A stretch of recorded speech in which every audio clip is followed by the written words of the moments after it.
Hi, everyone. Welcome to the first of many LinkedIn Lives. Thank you so much for joining in today. We are very excited to have you here. Our first series is going to be a Build a Career series, and today we have a very special guest with us who is Pranav Sudhakar. Pranav is a Salesforce consultant, developer success engineer, four-star ranger, and a trailhead guide. Hi, Pranav. How are you? Thank you for joining in.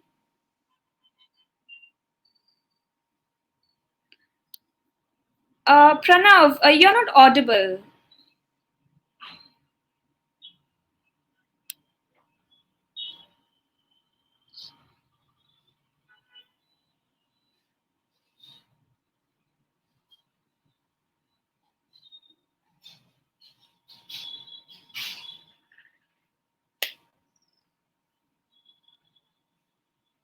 Hello, Pranav. Hasi, is it better now? Yeah, yes, here you are. Hi, Great. Pranav. How are you? I'm good. How about you? And thank you everyone for joining in today in the stream. So, Pranav, would you like to introduce yourself to the audience? Okay, so guys, you would already be familiar with my name. So my name is Pranav Sudhakar, and I currently work as a developer success engineer in the customer success group of Salesforce. From the technical perspective of things, I'm actually a certified consultant. I hold, as of now, 4 certifications. Apart from that, I hold other skill sets like that of Copado, Flowsum, agile development specializations, things like that. People who might be familiar with the ecosystem of Salesforce, I'm already a four-star ranger. So a ranger rank is somewhere around 100 batches and 50,000 plus points. So being a four times is the four times that. Also, I am a Trailhead guide that entitles me to spread the word about Trailhead, to interact with all the great people like you on streams like this, talking about Trailhead and hows and whys of Salesforce around it. So that's a brief intro about me. Wow, Pranav, what a journey. So, since you're here, I would like to say that you have accomplished a lot of things in a short period of time, and this might entail a lot of challenges and experiences and hardships and overall learning which comes along the way. So, what do you think? Why don't you share some of the challenges that you have faced along the way, and how did you overcome them? Okay, great, Hasti. Straight to the point, I guess. So, let me walk you through my journey from in a chronological order. So, my Salesforce journey and becoming familiar with Salesforce started back in 2017. So, I'm a 2019 graduate. I graduated back in 2019, and I hold a bachelor's in computer science and engineering. So back in 2017, I was in third year of my undergraduation. At that is when I came across Salesforce and the world of CRM. So I'll walk you through all the challenges that I have faced from a journey from starting from undergraduation till now, and then reaching Salesforce as and working as a developer success engineer here. So when you are in undergraduation, there is a lot of uncertainty in terms of what exactly the industry demands you. So back in 2017, when I was in third year of my undergraduation, that is when everybody starts becoming nervous about how placements are going to be, whether I'll able to land a good job or not, and how is it so. But honestly, at that point of time, like even today, there's a prevalent thing in all the undergraduation students that they're focused on basic skills that are like any sort of programming language, whether that is Java, or in some places I've heard that they still teach C, C++, and things like that. Or if you are in a functional language, then goes to Python and things like that. But coming to the point where how industry has been evolving for some time. So at that time, in back in 2017, it was all about cloud coming into picture. So the first thing which I was facing was an uncertainty exactly what I should learn. So I have had been well versed with the skill sets of programming languages. Like I was well versed in Java, things like that, basics of HTML, CSS, which everybody is equipped with nowadays.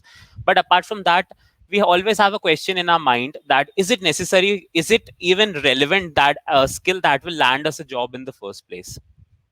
So that is when I had the first question, and that is what was the first challenge in my mind. And that is when I actually started thinking of, are there any other skills that we can learn that can change our journey, or it can make us competent enough for the today's industrial trends? Because it was all about cloud, the major names being Salesforce was one. There were other technologies or other providers like SAP, Oracle, and then there was AWS and Azure as well.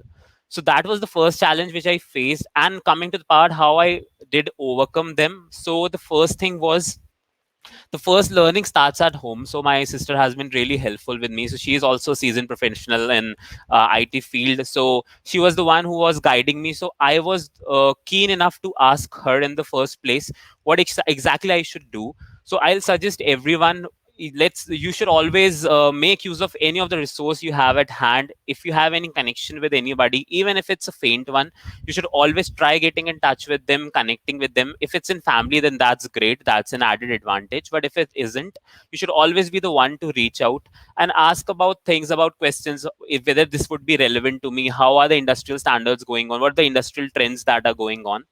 Apart from that, the second thing which comes into picture is, you should always do your due diligence in terms of research on Google. Okay, so there's a lot of things that you can actually understand from a lot of articles which are published. And talking about the Salesforce fronts of things, the what I'll say is that I did a very deep search. I was looking at the roles and all. So apart from the feedback that was shared with me by my sister, it was the next thing was a research that I did, and that helped me overcome this particular question of skills, whether that skill is relevant or not in the first place. The second challenge which I had faced was again in my final year of undergraduation. So most of the times, and I feel most of the people would be able to connect to this, is that when we are in final year of our undergraduations, we have to submit our projects in and things like that.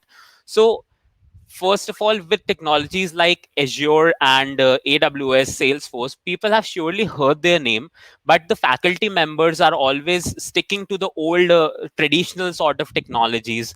And even so, if they are suggesting you any topic, like you have a mentor who is guiding you, is a project head for you, they'll always say stick to something which is research oriented. But the real world is really cruel and it doesn't work like that. So a completely different front. What exactly? So research part is one thing, but apart from that, there are a lot of other things. So back when I was in undergraduation, I had the whole thing in mind that I would be going to build an e-commerce platform making use of Salesforce backend on, and other making use of other technologies like that. But that didn't went through. So that was the next challenge I have, because when we are learning any skill, one of the most important part is that we have to put in hands on for that. And the best thing is a project that we build, whether that's big or small. So for me, it was like hitting two targets with the same arrow. I would be completing my final year project as well, and along with it, it would be a hands-on for me. But that didn't actually went through, and it wasn't approved. So we were unfortunately had to take a research-oriented project. So I built a chatbot, things like that, and overcoming that was easy. So there are going to be n number of obstacles in a journey to the top. For sure, you'll have to face that fact. And it's a cruel fact, it's true, it's actually in front of you, and you should always understand it.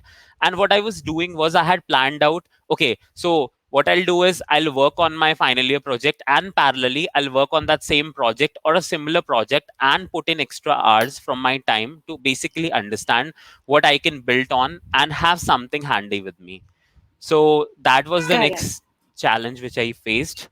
Uh, Moving a bit forward in my journey, when I entered the corporate world, so my first job was with Tata Consultancy Services. I worked under the umbrella of Corporate Share Services for Refinitiv, so they were our customer. So when I joined back, I joined as a Salesforce developer, and the journey inside that particular project was it's a very great one in terms of the learning curve that I had faced.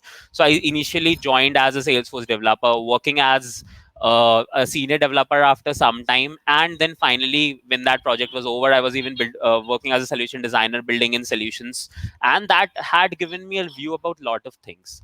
But the next challenge which when I entered that line was that stakes are pretty high when you're working in a tight timeline project. So the next challenge which you face is that management of things.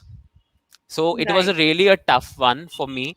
It was a tough project for like we were two. I still remember me and Navya were the two senior developers who were working on that project, and it was a really a tough one. It was a very typical one, and we had a lot of tasks at hand. There were a lot of things breaking. We were fixing that on the way, building new things. Things were a lot unclear, and at that time again, this challenges requires you to put in a lot of hours. Now overcoming that was done by me by putting in all that I had. So I still remember those early days where I was working 16 to 18 hours straight, and it was just sleeping, waking up, getting on call. So my mother used to joke about it, that we, because work from home has already started that time, like, so I'm talking about last year March, when I came back to my hometown, when the work from home had just started and there were things uncertainty because of COVID. So she Yeah. used to joke about it as well, that we don't even see you, and we don't even feel that you are at home, because we don't even see you in the first place. You're always holed up in your room working. So it's we sometimes, Hasti, I feel we don't have shortcuts for anything. It's just that we have to put in all our efforts, because time and tide wait for none. There are a lot of things that you can gain on that particular front, and you just have to put in a lot of effort to gain it. So I'll say, putting in extra hours had basically helped me overcoming them. The next thing is that when we are in this sort of view, when we're working in a high stakes project, then when we are stuck in many situations, that is when it's there are two fronts when we are stuck in anything. One is a technical front. Let's say I'm not able to proceed in terms of like I'm stuck with a functionality and don't know what to do. On the other side, we have an emotional front where we're upset about things, like I'm not able to sleep properly, I don't have somebody to discuss things with, things like that. So I have had both sort of things with me. I had seen those sort of things happening.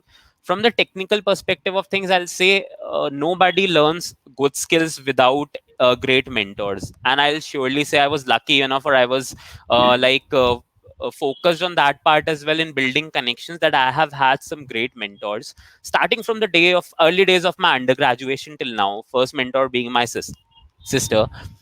After starting with that, uh, I had a chance to participate in Cape Gemini Tech Challenge back in 2018. So when I was in undergraduation, so I was one of the finalists for Salesforce category, and I had gone for the finale, which happened at Cape Gemini Hinjewadi campus. So I was one of the top five, and after the second round, I remember it. I was on under in top three. So that is when I met a lot of new people. I had that competition actually changed my life completely. So from the front, I met many people. One of the key members being Amit Singh. A big shout out to Amit still. So Amit Singh is actually a Salesforce MVP. People who are into the Salesforce community might be knowing him very well. So he's a Salesforce MVP. He's a system and application architect. He's 16x certified, and he's a founder of SFDC Panther. So Amit was a person who told me, like, Pranav, this is the thing. You have to focus on this, and these are the skills that you need to develop. So I used to talk to him like a brother, like an elder brother, and he has always guided me till now, till date. I still interact with him whenever I'm stuck, whenever I have a confusion, I do ping him, and he has been a great helping hand in my journey. Another person being on the technical side of things, I'll surely say I had one more mentor. His name is Shubham Kumar. He is a senior consultant in Deloitte as of now. So he was also like an elder brother to me. He was actually my friend's sister's friend, and I came to get in touch with him. I used to ask all my problems with him, and I know everybody is really busy, so you'll not have straightforward answers. Nobody's going to spoon feed you all the answers coming forward. But still, I'll say they were able to guide me from time to time. That has always helped me on the technical side of things. Now, coming to the emotional side of things, there's always another aspect of it. That is an emotional challenge that you face. Like, being in a city where there are not a lot of people, you're not just away from your hometown, things like that do happen. And when you are having a tough life, like going to office, putting in hours, returning back late at night from office, things like that do tend to get in your mind. So I'll say I have had great friends, one of whom is Imam. So he is one of my best friends right now, and he has also helped me in this journey, always motivating me that good things will come, sure will come, this is effort is not going to get wasted. So I'll say that these challenges do matter. We shouldn't just focus on the technical aspect of things, we should also focus on the emotional aspect of things, because at the end of the day, it's that which is going to get you going, is that which is going to push you to move forward and improvise further. So that is one other challenge which I have faced. And I feel list is unending, Hasi, to be exact. There are a lot of things that I can still say, Yeah. but what I have understood from my journey till now is that if you stop upskilling, if you stop pushing yourself, you are going to become anxious. You'll be full of anxiety. You'll be thinking in a way like, I am not able to move forward. I am not able to land a job. I am not able to get this particular thing done. But that happens is when you're becoming stagnant, and the world doesn't wait for you. It's not going to do that. So I you'll agree. always have to keep pushing yourself, moving forward, moving into clear waters, and getting in touch with all the people that you can get help from. Building LinkedIn is a very good platform for doing that. And I'll say that building in connections is also very important. Correct. I couldn't agree more with you, Pranav. The things you have shared, I mean, I'm impressed with your journey and your challenges, and rightly so, because uh, moving to the top requires a lot of courage and hard work. So, kudos to you. Moving on, what have you learned from your experiences and what are your takeaways? Uh, First and most important thing which I have learned is nothing is going to come easy to you, for sure. Whether it's Yeah, your first job, whether it's your first role, and whether it's even any skill that you're learning in Salesforce or in any other technology, it's not going to come easy. So the first thing is just be ready to put in all your efforts. So there is always a time and place for everything. For from my front of things, I can always say that the till age of 30 or early 30s, you have that sort of motivation in you to keep upskilling, keep learning. So after that, you obviously there are a lot of other fronts that you have to pitch in on, you have to take responsibilities. But before that, I'll say that you still have a motivation inside you to do to explore new things. So just keep pushing you, and that is going to determine a hell lot of things in your life. The next thing is, what I'll say is, never ever think of, like, for example, if you're applying for a job, I'll tell you about my journey of how Salesforce happened for me. And I'll give a whole lot of shout out to Salesforce about this, because they gave me a chance to actually display my skills. So back when I was looking for a job change, I have had at that point of time, I was within the Salesforce ecosystem for 3+ years. Hands-on experience was 3+ years for me, amounting to freelancing, internships, and then my IT experience in TCS. But apart from that, if you talk about the proper IT experience that any other HRs or any other firms look for, at that time when I was actually applying for job change, I had that number at 1.2 years. Just, it's a clear number, 1.2 years. And at that time, when I was trying to apply for jobs, I have had been rejected from pretty big names as well. On the only thing being that I didn't have that sort of relevant IT experience numbers with me. So this was the part where I used to hit a roadblock multiple times. Okay. But okay, after that, what happened was I came across a job posting in Salesforce of a success engineer for the Cole Skrill group. And that is when even the experience which was mentioned in the job description was 4 to 6 years, right? So most of the people, what they do is they'll think, oh, yaar, iska use kya hai, right? What is the use of applying in this job role if you're not aligning with the job description? I'll surely say that that doesn't work now. Nowadays, it's pretty changed. So what happens is, don't ever think of applying for a job like saying that I don't have the number of IT experience value with me or things like that. Or if even if I'll say that there's all nobody can align to 100% of the skills that are mentioned in a job description. It's not going to be correct. that for sure. I have seen, or to be honest, Asti, I have seen some impossible job descriptions. I'll not get into that as well. But a majority of times, nobody is going to have that 100% of skills that are mentioned in a job. So you should never Correct. be demoralized because of that, or you should never stop yourself from applying for a job. What I'll say is, I have had this particular thing with me. If you align with 75% of the skills that are mentioned in that job description, and it is somewhat closer to your particular range of years of experience, then you should surely apply for that. So I'll not say that if there's a job description stating that it requires 10 or 12 years of experience, you should apply for that. Obviously, you're not going to go through. That is another thing. Correct. But apart from that, if it is somewhere around 4 to 6 years, 3 to 4 years, you should always apply for that. You never know. It's all up to your skills and the person who is scrutinizing your particular application. If he thinks that you are up to the mark for it, if they give you a chance, you never know. So the same thing happened for me. I was one day working. I was in my calls. That is when I received a call from Salesforce. So they were like Pranav, we had received your profile. So I was surprised. I was thinking somebody's playing a prank with me. How is that? So how a person having 1.2 years of experience on paper will be getting a call from Salesforce? But I'll really say that Wonderful. even after talking to the recruiters there, they surely valued my skill. They surely valued what I had. What skills I had amassed in my journey, and they gave me a chance for at least an interview. And I knew, I've always known that about me. If I get a chance for an interview, I'm surely going to crack that. I have always known that to a great extent, and that is when I put in all things from my side, all the efforts, and here I am now working in Salesforce as a developer success engineer. So it's you should never be demoralized or demotivated from things like these. I'll not say don't apply for impossible jobs, but do try doing impossible things. You never know. So it's both your efforts as well as, I'll say, your luck or God's blessing, whatever it is. You will always have that thing playing with you, and the right things take place at the right time. You're not going to get anything before that or after that. It will just happen.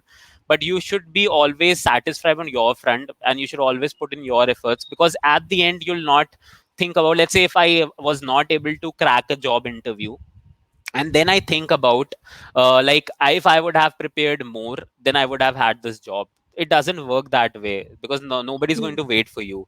So you should always be doing your 100%, because everybody's 100% is different, right? My Yeah. 100% and my, for say, one of my siblings 100% would be different, right? We should always try to Correct. do our best. We should not always try comparing us with others. You should have a competitive spirit, but no two people are same. It doesn't work like that. So we should always be Correct. putting in our 100%. uh Correct. Coming from the Salesforce perspective of things, I'll see that in the community right now, and even in a lot of freshers, and I'm not really sure about it, how do they hear that? So there is a lot of, whether it's any technology, let's leave out the Salesforce part. So what the boom is that you should have a certification to apply for a job. You should have this certification, you should have that certification, you should be an architect, or you should have having this many certifications to display. Certifications are only going to reiterate, I can say, enhance your own skills. Certifications do come at a very later stage. They only add on to your profile. They're not going to build your skills. So there's a lot of Correct. things going on within this community as well, where people are focused on getting the certification. So I have had experience of interviewing some of the prospect people who were trying to join TCS's Salesforce practice back in my day when I was a part of TCS. I've had this thing coming across with me. People are not even clear with basics, and they have 3 or 4 certifications. So what's the use of that? So I'll say, whether it's any technology you're working on, don't focus on the certification part, please. Please be focused on the part where you are building up your skills. And when you feel ready, when you feel that I am ready, I am competent enough, just go for the certification. So my first certification for Salesforce was Platform App Builder. That happened in my final year of undergraduation. So I started my journey in 2017. Then in 2019, when my exams had completed, and it took me this whole span of time to gain that much skills, right? So from 2017 to 2019, I had learned, I had waited, I had honed my skills, I had improved. And that is when I thought of, now it's the time. So certifications do come at a cost, right? So they are pretty costly when you're paying Yeah. out of your own pocket. So if you are in touch with working under an organization or working for any of the partners or things like that, the thing is completely different. But when you are actually an undergraduate just paying out of your own pocket, the cost is pretty high. But at that time I was Yeah. competent enough that at least I can clear this Platform App Builder certification. I'll get that done. So I remember it was in May 2019, if I'm not wrong. That is when I cleared my first certification. And after that, it has been a continuous journey, still preparing for more consultant certifications and planning for my architect journey, things like that. But I'll say, just don't focus on this certifications part, please. please focus on your skills. When that is done, All right. certifications will follow you. All right. That's a very good point, Pranav. I think to survive in this world where there's a lot of competition, I would say upskilling yourself is a non-negotiable. So everybody should be uh, ready to be, evolve themselves and to gain a lot of experience. True. So, so Pranav, actually, Salesforce is growing pretty rapidly, right? Mhm. And all the organizations, big or small, especially the bigger organizations, are using Salesforce, like Spotify and Amazon and Mhm. US Bank. So, what do you think are the future prospects in the field of Salesforce? Talking about the future prospects side of things, so I'm not sure people might be well versed with it or not. And let me talk you about from both from the perspective of graduates or seasoned professionals who are actually thinking of either entering the field of Salesforce or actually moving to Salesforce as a new technology. So people might be working in CRM, for example, Siebel is Oracle's CRM, but it's a legacy one. And most of the migrations that I have seen, I even worked on such sort of implementations where the change is happening, migration is happening from that of Siebel to Salesforce. So for any of the people, what I'll say is, most of the people do think it two main misconceptions about Salesforce is, first is that you need to be a tech savvy person, you need to actually have coding skills at the grassroots level to enter into Salesforce. No, that's not the case. Okay. There are two main popular roles that are there in Salesforce. It's always, and the third one as well, I'll come to that. So people know about developers and administrators. Apart from that, the next level people do know about is architects, and then there are consultants as well, right? But there are some other roles that are less popular. For example, developer, administrator, and architects are the main popular ones. Talking about the consultant role, many might be knowing about it, many might not know that it doesn't require you. So there are always prerequisites for the credential that you're trying to gain. With terms of consultant side of things, you require a good functional knowledge of whole Salesforce platform completely, but you don't require that coding skills. So having those sort of coding and developer skills will give you an edge on that. That is why I was first working on my developer and admin side of things, and later on I entered the consultant line of things, because that requires you to have a lot of functional knowledge, and you have to be functionally sound about things. Being functionally sound has no relation with you having coding skills. It is going to for sure add on to your particular implementation thoughts, or what, whenever you're designing something or you are taking up a requirement when you're working a Salesforce project or an ecosystem. But that is not going to determine with the fact that you know Java, or you know like any other coding language. Many might be knowing about is as well as that Salesforce is actually built on the practices of Java. Basically it uses Java as an underlying implementation language. So we popularly use a language called Apex in Java, in Salesforce, for implementations and customization. So it's inspired from Java itself. So that doesn't mean that for being a consultant you have to actually be well versed with the coding aspect of things. You have to have basic knowledge, functional knowledge about being an administrator, and that the next step is you can focus on the consultant part.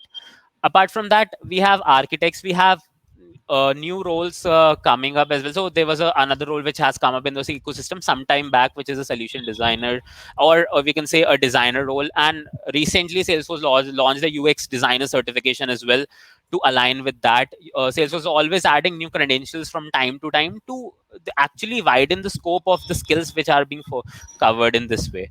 Apart from that, there are two main very important roles. We have a sales manager, we have a service manager. So Okay. people might haven't heard about this role, but these are also very important roles coming into Salesforce ecosystem. Sales manager is anybody, let's think of it in terms of a sales process view.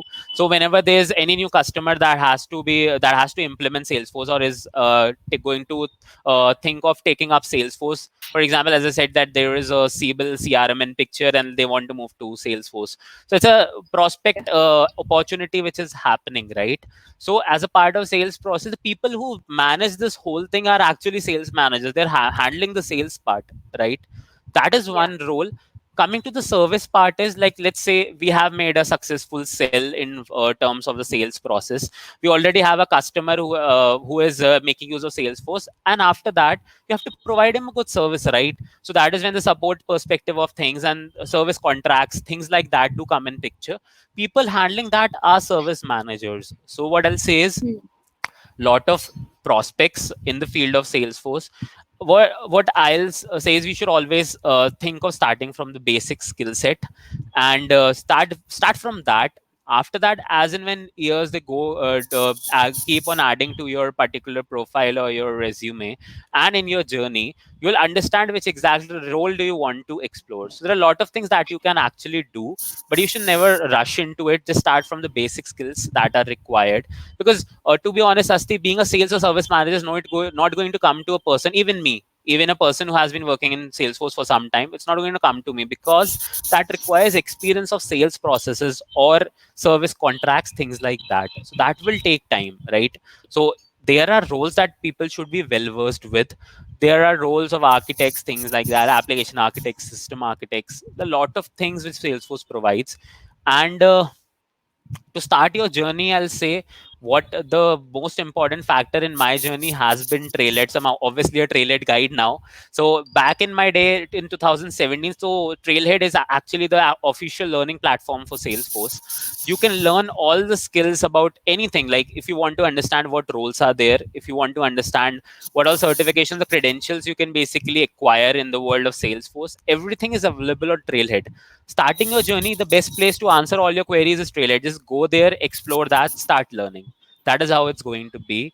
And you'll be going to have a very fun journey learning and make use of Trailhead and learning Salesforce, because the gamified platform which Trailhead has, it has scores, it has batches. On the basis of it's determined whether you're expeditioner, whether you are a ranger. The ranger is the topmost rank, but it starts from a bit lower level.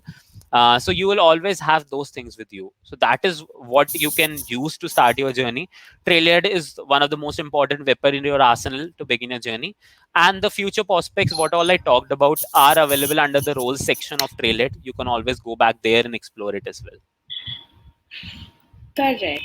So you are saying that there's a lot of research that goes into choosing Salesforce, or what do you want to do, and then of course there are skills and there's a lot of hard work. So yeah, True. thank you for this. It makes a good sense. Um, so Pranav, after plus two, like 12th grade or after graduation, there are students who want to change their career, or maybe they are not liking what they are doing at the moment. So what would it be your advice for students who want to make their way in the world of Salesforce? So first thing, when everybody comes across Salesforces, they are even clueless about what CRM is. So Salesforce is number one CRM platform. So the first question Yes, that they should ask them is exactly that: we should understand what CRM is. The next correct. thing, so what when I am pitching in on all these points, this has been my path as well. These are all the questions that I have asked myself back in my college days, and then I worked on it. So it's coming from personal experience. First, you should understand what CRM is. From Yes. CRM, you should understand what Salesforce is, and you should think of whether you're even comfortable exploring a career in it. Right? It's everybody's interest at grassroots level. Okay, so some people might be much more intrigued about MS Azure or AWS, right? So it's a different thing. It's an entirely different thing, which when it comes into picture, and Salesforce is a bit Yeah. different. But coming from the whole cloud ecosystems, these are some of the major names that are always taken when we are talking about cloud. So you should first think of the fact that, do you even want to build a career in Salesforce, right? And if Correct. so, why? That is the first question, because I can surely tell that there are going to be n number of times where you lose interest in the Yeah. Salesforce journey, where you'll be like, I know this, what more should I do? And these, in Okay. early days, that does happen. When you become a seasoned professional, you know about what more things are coming up in the world of Salesforce. I always jump into Mhm. opportunities like that, keep learning from day to day, learning new skills, and it keeps on going for me. But for graduates who are unsure about things, they have a lot of pressure from their families as well, from their friends as well. Somebody gets placed, the other one has anxiety build up in them, right? Why am I Yeah, not getting placed? So this happens, this correct. does happen truly. And so that's why I'll say first question, just ask, why do you want to make your way into Salesforce? Just understand that correctly. When you are done with that, Mhm. and I think that most people would be done with that, the next is how, what do you exactly what do you want to learn, what do you want to learn first, and then move forward. So the basic thing Mhm. is, I always suggest that, so there are two types of developments that happen in Salesforce. One is called a declarative development, one is called a programmatic development. Simpler terms, one is a point and click approach, drag and drop approach, which is called declarative development, no coding done. And you can Okay. seriously build very good logics, very good automations just using that. I've seen some very great implementations done through that without even writing any bit of code. So that is Okay. one part of that of Salesforce development, and the other part is programmatic part. That is what I was talking about: Epics, Lightning Web Components, Aura Components, Visual Force, things like that. So I'm not even talking about that. First thing is, if you want to start your journey, always start from the basic skill set which is required. So as I said, the best place to go to learn all these skills is Trailhead. Trailhead has all this content broken down into categories.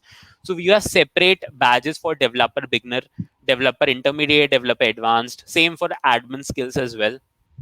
So all these drag and drop approaches which I'm talking about, these, there are some parts which are common in whether you're trying to being a developer or an administrator, but most of these drag and drop skills do come in the admin side of things. Start with that. That is a basic thing which you can learn. Once you are becoming well versed with it, that is when you can think of jumping into the development part. So from 2017 to 2019 for me, Hasti was purely focused on this drag and drop approach. I haven't even touched any code writing things like that in Salesforce side of things. I was knowing about it, but once that was done, and once I was pretty confident that if somebody asked me about these sort of approaches, I'll be able to answer them. That is when the next step started. So you always have, while making your way into Salesforce, you have to structure your journey. You should never be overwhelmed with it. And one thing which happens frequently with graduates is, even I did that some time back. I used to see a person on LinkedIn having 10 certifications, and I was like, oh my god, the level of skill which he has, I don't even have that now. But that's not a realistic comparison, right? That doesn't work, because you are actually a kid who is still in college. You are still a kid if you are thinking Yeah. about it like this, right? And a person Yeah. who is a seasoned professional who is having 10 certifications, let's say, he would at least be having 7 to 8 years of experience in line in Salesforce, right? And surely you can never compare with them. So I have had this feeling, a gut feeling coming up sometimes. I was like, this guy is pretty talented, this guy is pretty intimidating in terms of knowledge which he has, but you should never be intimidated from things like these. You should always understand that you'll be at that point one day. You just Yeah. have to wait and work. So don't ever Correct. be intimidated by these things. One more key factor which is there in terms of learning Salesforce is that whenever I am that sort of a person, if I am learning something and I hit a roadblock, like I have a doubt, until that Yeah. doesn't get answered, I'll not be able to move forward. Right? That is a Mm. roadblock which many people do hit when freshers are or recent graduates are exploring any new technologies. For example, I'm learning anything, I hit a Mm. roadblock, I don't have an answer with me, I'm stuck, right? Okay.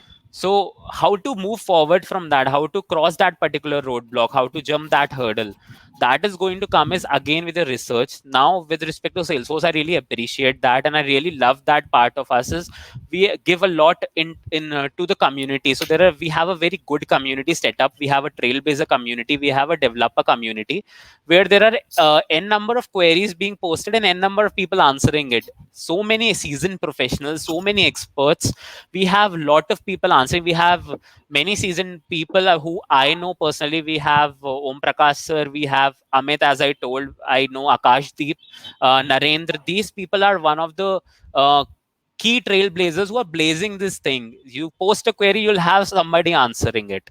So when learning Salesforce, just remember, if you have a query, don't just be stuck there. try exploring it on the community. Just remember, even I was at that phase where you are now, and somebody somewhere would have asked that query for sure. So I haven't had come across a scenario. See, coming in Salesforce, I have seen very strange scenarios happening when I do implementation reviews for customers, things like that.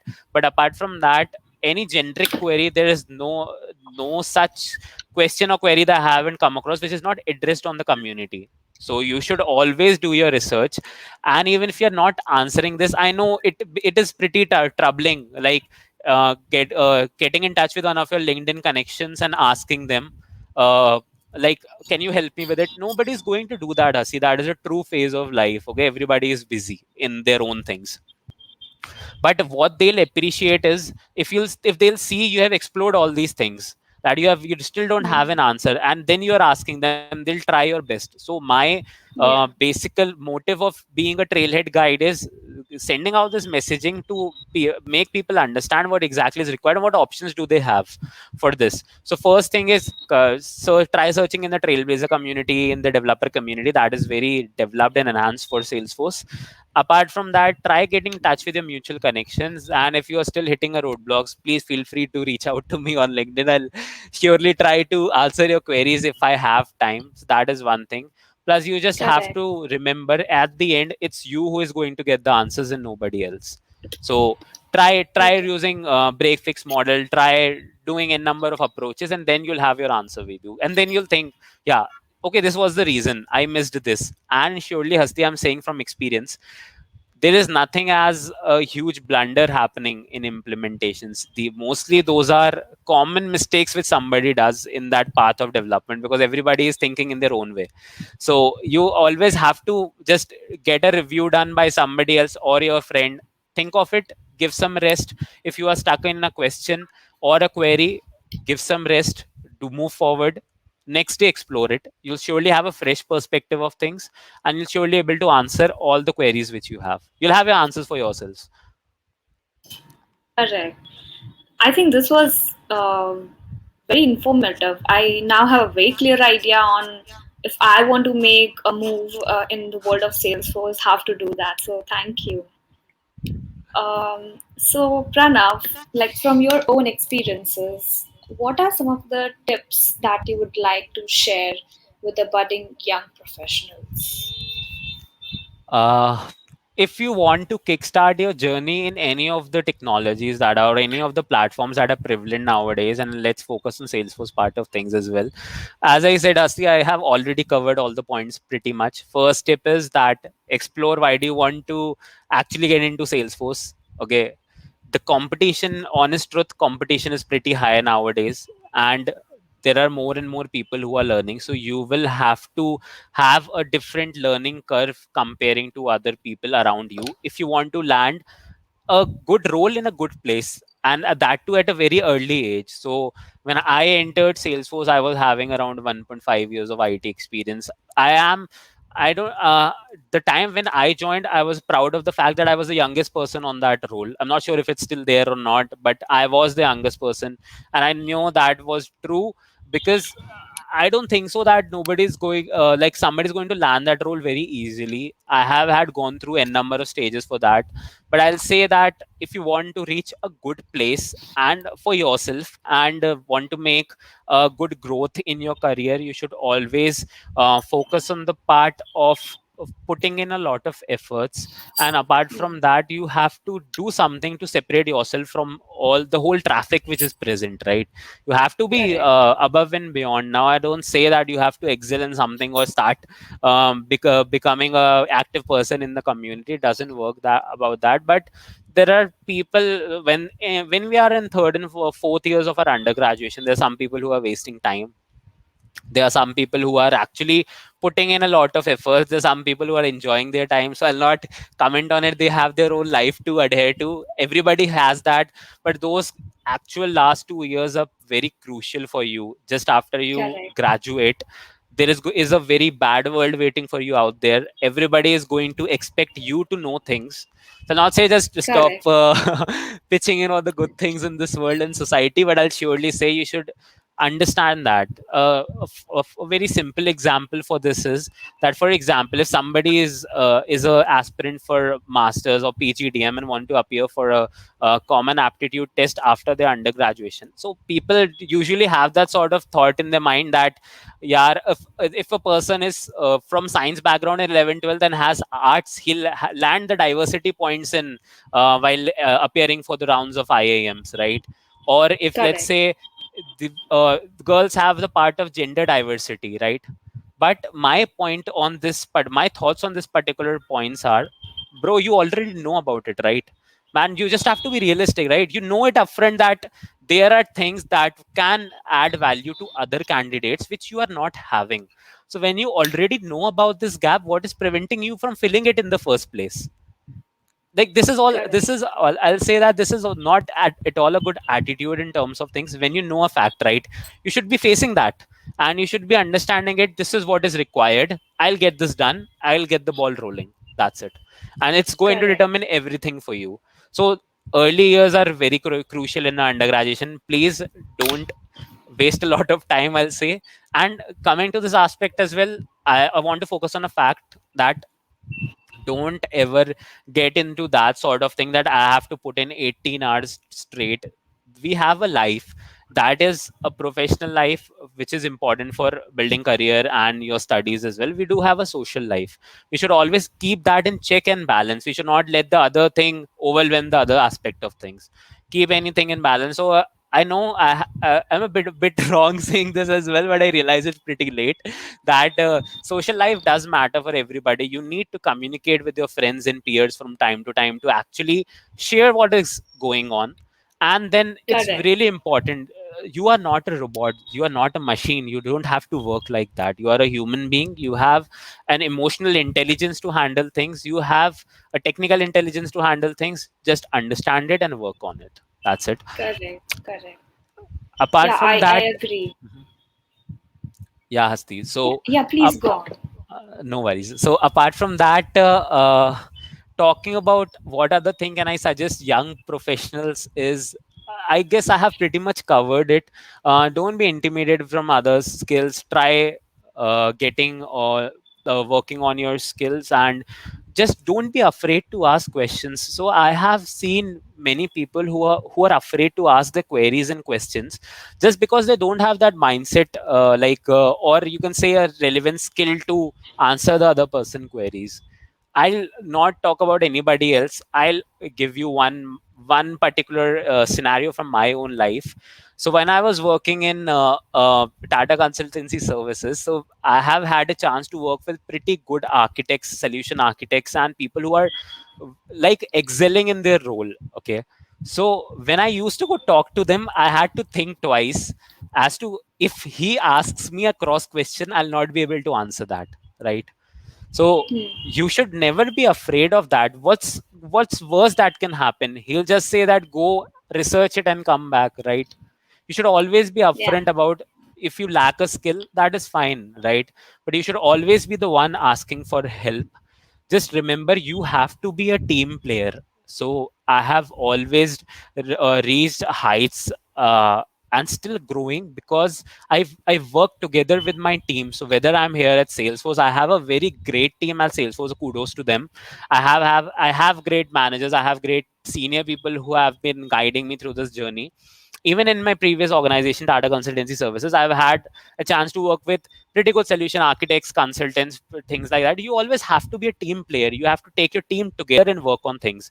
So I remember honestly, and to be true, Hasti, a person who is an architect is basically a very busy person. Okay, he doesn't have time to put in with you.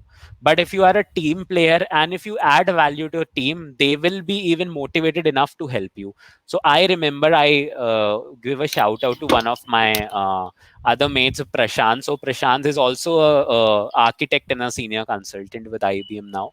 So Prashant is a very seasoned professional in terms of these all these skills, and he was my go-to place whenever I had doubts. But I used to always learn from him, learn the good things from him, learn skills from time to time from him. There was any gap, I used to fill that. I was never always trying to protect my side. yeah, like I would have done that, but this was the problem. No, if he is giving me a feedback, I'll understand it.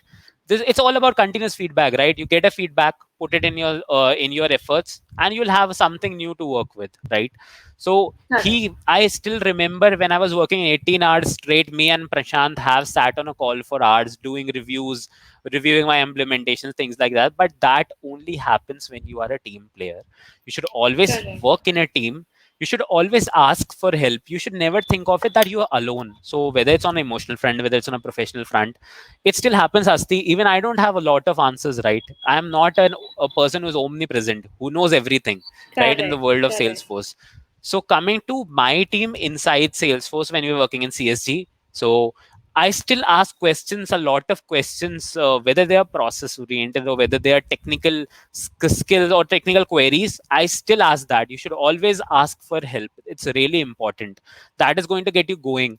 And I still remember that most of the people who are studying in the colleges, they don't focus on all the quotations that are written, right, in your college premises. But I am one who is curious about everything, what's written in any of the places. So I was just standing one day on the reception of my institution, and I was just waiting for some of my friends.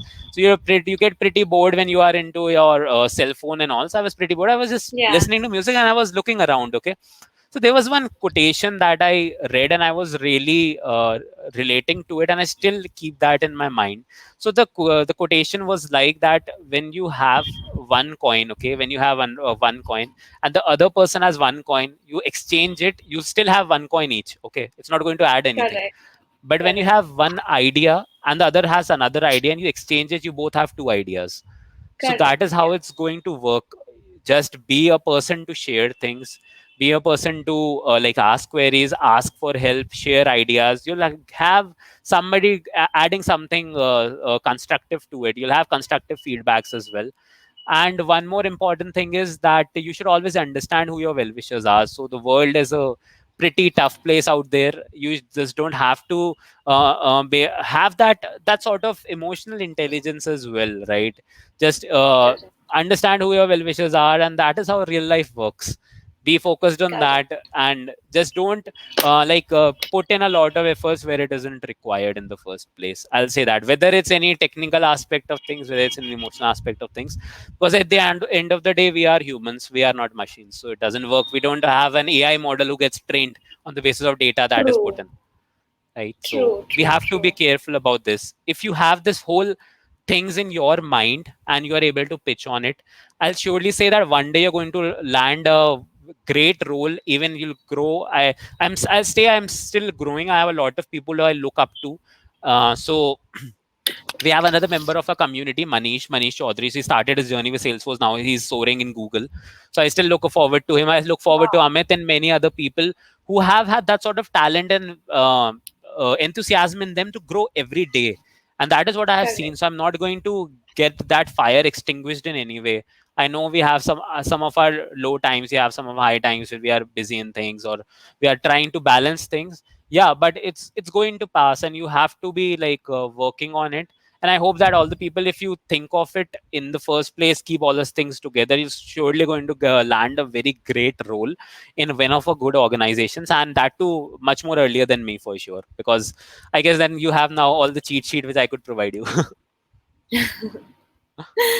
Well, this was very nice. I mean, uh, having a childlike personality really helps, and it should be a lifelong learning. I think we are learning every day, and that's how it should be. Learning should never end. So, thank you for your answers, Pranav. They were very informative. So, while we are on the journey of how to get started in Salesforce, let's talk about a little bit about Effians and how who we are and what we do. So, we are a Salesforce partners, and we are growing very rapidly. So since our team is growing, we are also hiring for multiple roles. And so please don't forget to check out our website for all the open roles. And the link is in the events page. And so, Pranav, what would be your words of wisdom? Parting words, I would say. Parting words, I'll say that I really appreciate you giving me a platform to sharing all this experience with someone. So I have had chances to basically interact with other peoples from other fronts as well. But this is the first time and actually interacting with the and sharing a platform with one of our consulting partners. All So right. it's really great, and I'll really appreciate you giving me a platform as well other people who are actually budding in on this particular stream, or giving them a platform where I was able to basically talk to them. It's I know it's pretty one sided, but still I hope that they had a lot of key takeaways from this. I'm sure. Apart I'm from that, sure. I'll say is please do check out the career links which are here. I know it's pretty tough out here, and it takes some time, so I'll surely say that please do check out our consulting partners link. Moreover, please do visit Trailhead. If any of you are intrigued about it, just please go to trailhead.salesforce.com, or just try doing a search on Google as Trailhead. You can always find all the things that I have talked about in terms of Salesforce. All the knowledge is there. You can always check All that right. out. And apart from there, for people who are trying to start a new journey, there is one more key thing that I like to share is Okay. there is a series which the APAC Talent Alliance, under APAC Talent Alliance program, we have a series which is called Salesforce Fundamentals. So that runs across different time zones, whether that's in APAC, it's in EMEA, AMERS, or Latin America. So we have it based out in different time zones as well. So that series is a 12-week series which is curated for you to kickstart your journey in Salesforce for all the Okay. recent freshers or graduates. So anybody who wants to understand and also get a credential, the business administration specialist credential, and there are Okay. other things apart from that that are in picture. So I have had a chance to like educate people there as well. So within APAC region, of course, but irrespective of region, that there's a great series. So if anybody is interested, just please do give a search of Salesforce fundamentals, and you'll come across Sure. that. Please do join it. That is going to give you a understanding of what it's all about, and just keep blazing. That is all what I'll say. Thank you so much, Pranav. This was such an insightful session, and it was a delight having you on our very first live. And thank you, everyone who have joined us today, and for spending your Friday evening with us. In our career series, the next time we will be talking about how one can transition from a Salesforce, how one can transition to Salesforce from a non-technical background. So our next live will be on the 2nd of July, so don't forget to tune in. Thank you so much, everyone, and thank you, Pranav, Thanks a lot, for Asti, and agreeing to thank you, do the live everyone. with us.